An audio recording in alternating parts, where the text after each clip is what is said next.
च धर्मस्य सर्वधर्म स्वरूपिणे अवतार वरिष्ठाय रामकृष्णाय ते नमः।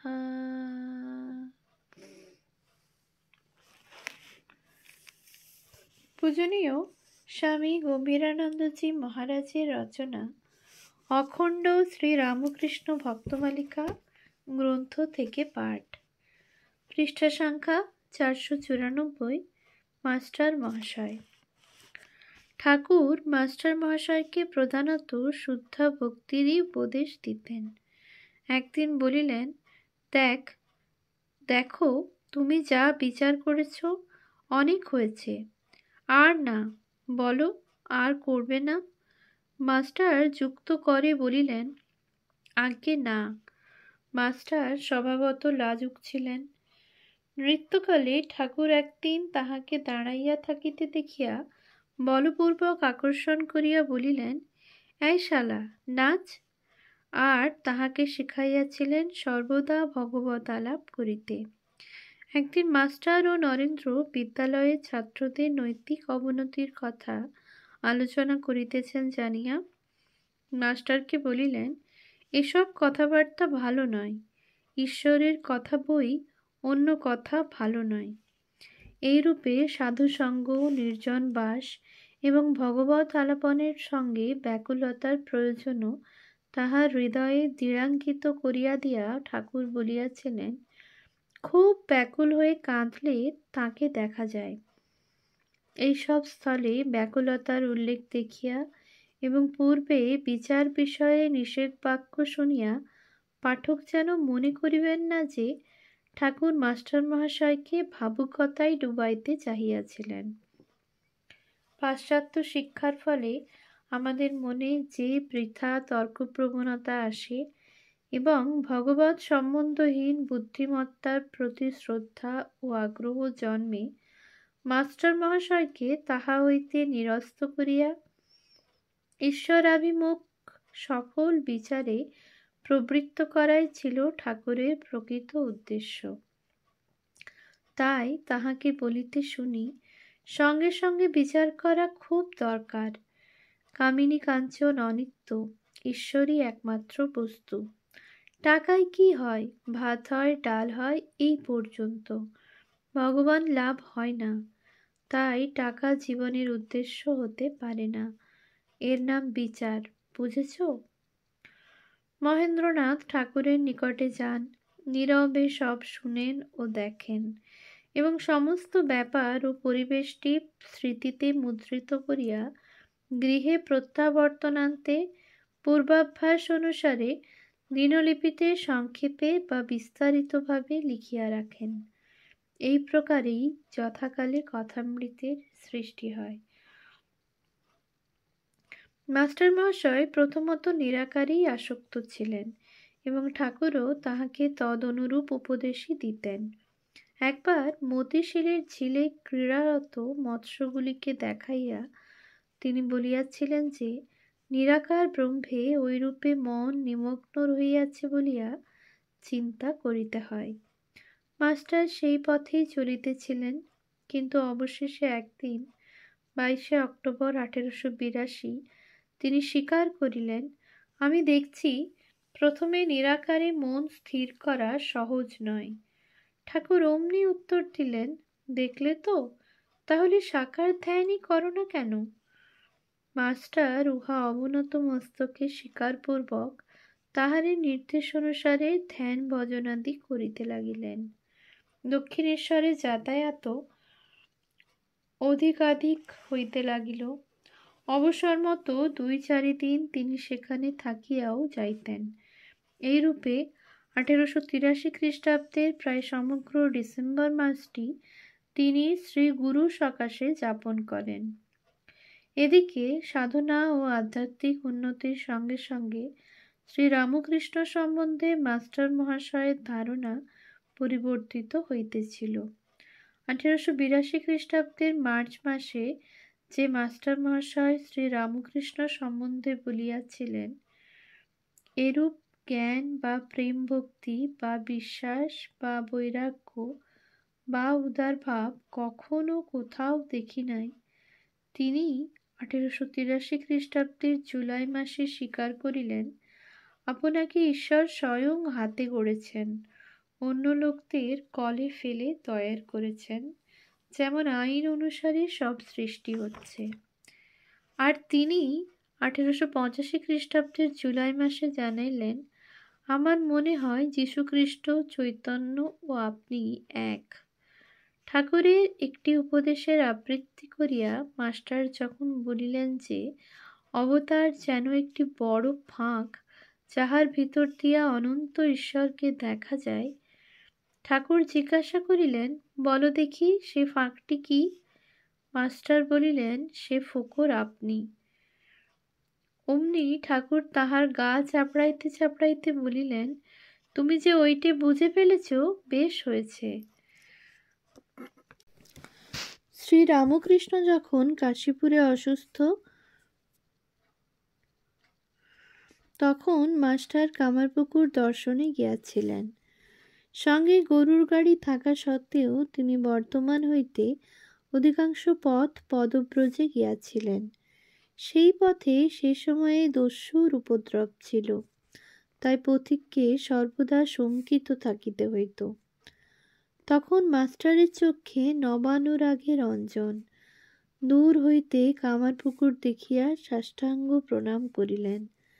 কামারপুকুরের পথে যাহার সহিত সাক্ষাৎ হইল, তাহাকে অভিবাদন জানাইলেন, আর সর্বত্রই ঠাকুরের স্মৃতি বিজড়িত জানিয়া পুলকিত চিত্তে সবই দর্শন স্পর্শন করিতে লাগিলেন।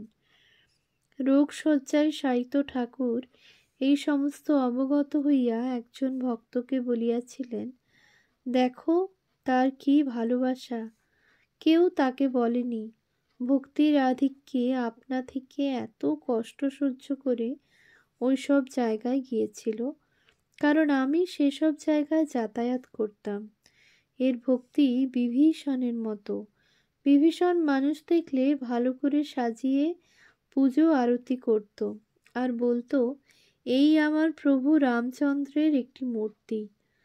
আর কামারপুকুর হইতে প্রত্যাগত মাস্টার মহাশয়কে বলিয়াছিলেন, কি করে গেলে ও ডাকাতের দেশে? আমি ভালো হলে একসঙ্গে যাব। সশরীরে একসঙ্গে যাওয়া অবশ্য হয় নাই, কিন্তু মাস্টার মহাশয়ের হৃদয়ে অবস্থানপূর্বক তিনি তাহাকে আরও 8-9 বার কামারপুকুরে লইয়া গিয়াছিলেন।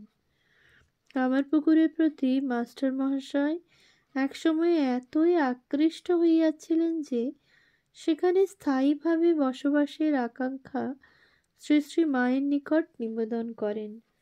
মা কিন্তু সহাস্যে বলেন, বাবা, ও জায়গা ম্যালেরিয়ার ডিপো, ওখানে থাকতে পারবে না। অবশেষে মায়ের আদেশই প্রতিপালিত হইল। বাল্যের ন্যায় যৌবনেও মাস্টার মহাশয় প্রাকৃতিক সৌন্দর্য, গাম্ভীর্য ও অসীমতার মধ্যে ভগবানের গোপন হস্তের আভাস পাইতেন। ঠাকুরের লীলাকালে তিনি একবার কাঞ্চনজঙ্ঘার শিখর দর্শনপূর্বক আনন্দে আপ্লুত ও ভক্তিতে পুলকিত হন। প্রত্যাবর্তনের পর ঠাকুর তাই প্রশ্ন করিয়াছিলেন, কেমন, হিমালয় দর্শন করে ঈশ্বরকে মনে পড়েছিল? দক্ষিণেশ্বরে ঠাকুর নরেন্দ্রের সহিত মাস্টারের তর্ক বাঁধাইয়া দিয়া মজা দেখিতেন। স্বভাবত লাজুক মাস্টারের মুখে কিন্তু তখন কথা ফুটিত না, তাই ঠাকুর বলিয়াছিলেন, পাশ করলে কি হয়, মাস্টারটার মাদি ভাব, কথা কইতেই পারে না। আর একদিন তিনি গান গাইতে সংকুচিত হওয়ায় ঠাকুর বলিয়াছিলেন, ও স্কুলে দাঁত বার করবে, আর এখানে গান গাইতেই যত লজ্জা। কখনো বা বলিতেন, এর সখা ভাব। যাহা হোক, এই নম্র প্রকৃতির মানুষটির সহিত পুরুষ সিংহ নরেন্দ্রের প্রগাঢ় প্রীতির সম্বন্ধ স্থাপিত হইতে কোনো বাধা হয় নাই। পিতৃবিয়োগের পর নরেন্দ্রের অন্নকষ্ট উপস্থিত হইলে মাস্টারমহাশয় তাহাকে মেট্রোপলিটন বিদ্যালয়ে শিক্ষকতার কার্য জোগাড় করিয়া দেন। একবার নরেন্দ্রের বাড়ির 3 মাসের খরচ চালাইবার জন্য 100 টাকা দেন।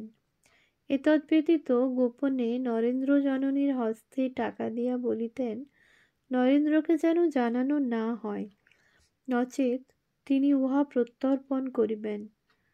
শ্রী রামকৃষ্ণের দেহত্যাগের পরে যখন যুবক ভক্তগণ সহায় সম্পদহীন, তখন বিরল 2-4 জন গৃহস্থ ভক্তের সহিত মাস্টার মহাশয় তাহাদের পার্শ্বে দাঁড়াইয়াছিলেন এবং অর্থ ও সৎপরামর্শ দিয়া বরাহনগরের মঠ সংগঠন ও সংরক্ষণ সম্ভবপর করিয়াছিলেন।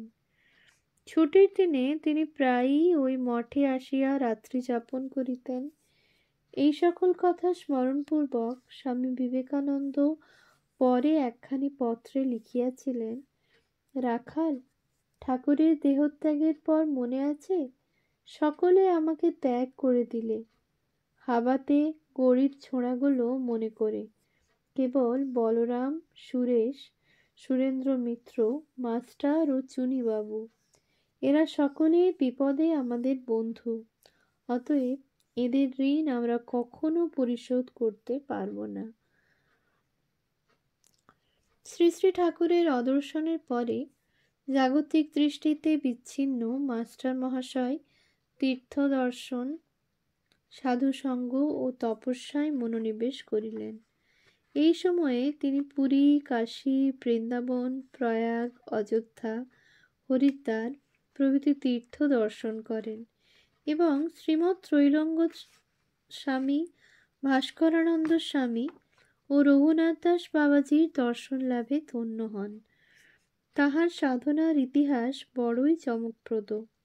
এক সময়ে তিনি দক্ষিণেশ্বরে পঞ্চবটী কুটিরে তপস্যায় রত হন, কিন্তু আর্দ্র গৃহে কঠোর জীবনযাপনের ফলে অসুস্থ ও চলৎশক্তিহীন হইয়া পড়ায় স্বামী প্রেমানন্দ তাহাকে গাড়ি করিয়া গৃহে লইয়া যান। বরাহনগরের মঠে বাসের কথা পূর্বেই উল্লিখিত হইয়াছে। এতদ্ব্যতীত দক্ষিণেশ্বরে নহবতের ঘরেও তিনি মধ্যে মধ্যে রাত্রি যাপন করিতেন। আর এক অদ্ভুত খেয়াল ছিল তাহার। স্বগৃহে অবস্থানকালে তিনি গভীর রাত্রে গাত্রোত্থানপূর্বক শয্যা লইয়া কলকাতা বিশ্ববিদ্যালয়ের সেনেট হলের বারান্দায় উপস্থিত হইতেন এবং তথায় গৃহহীনদের মধ্যে শয়নপূর্বক আপনাতেও সহায় সম্বলহীন গৃহশূন্য ব্যক্তির অবস্থা আরোপের চেষ্টা করিতেন। পরে কেহ যদি এই গুপ্ত সন্ন্যাসীকে জিজ্ঞাসা করিত, এত কঠোরতা করতেন কেন, তিনি উত্তর দিতেন, গৃহ ও পরিবারের ভাব মন থেকে যেতে চায় না, আঠার মতো লেগে থাকে। পর্ব উপলক্ষে তিনি গঙ্গা তীরে সমবেত সাধুদের সন্নিকটে গভীর রাত্রে যাইয়া দেখিতেন, মুক্ত আকাশতলে কেমন তাহারা প্রজ্বলিত অগ্নিপার্শ্বে ধ্যানমগ্ন বা জপরত রহিয়াছেন। কখনো হাওড়া স্টেশনে যাইয়া জগন্নাথ ক্ষেত্র হইতে প্রত্যাগত যাত্রীদের প্রসন্নবদন নিরীক্ষণ করিতেন, অথবা মহাপ্রসাদ চাহিয়া খাইতেন। উদ্দেশ্য ওইভাবে ওই মহাতীর্থে গমনের অন্তত কিঞ্চিৎ ফললাভ হইবে। শ্রী রামকৃষ্ণের চির সামীপ্যবোধের জন্য তিনি দিবাভাগেও অবসরকালে স্বকক্ষে প্রবেশপূর্বক পুরাতন দিনলিপি খুলিয়া শ্রীমুখ নিঃসৃত কথামৃত পাঠ ও ধ্যান করিতেন।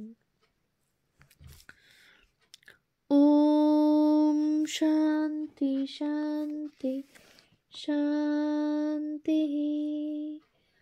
হরি ওম তৎসৎ।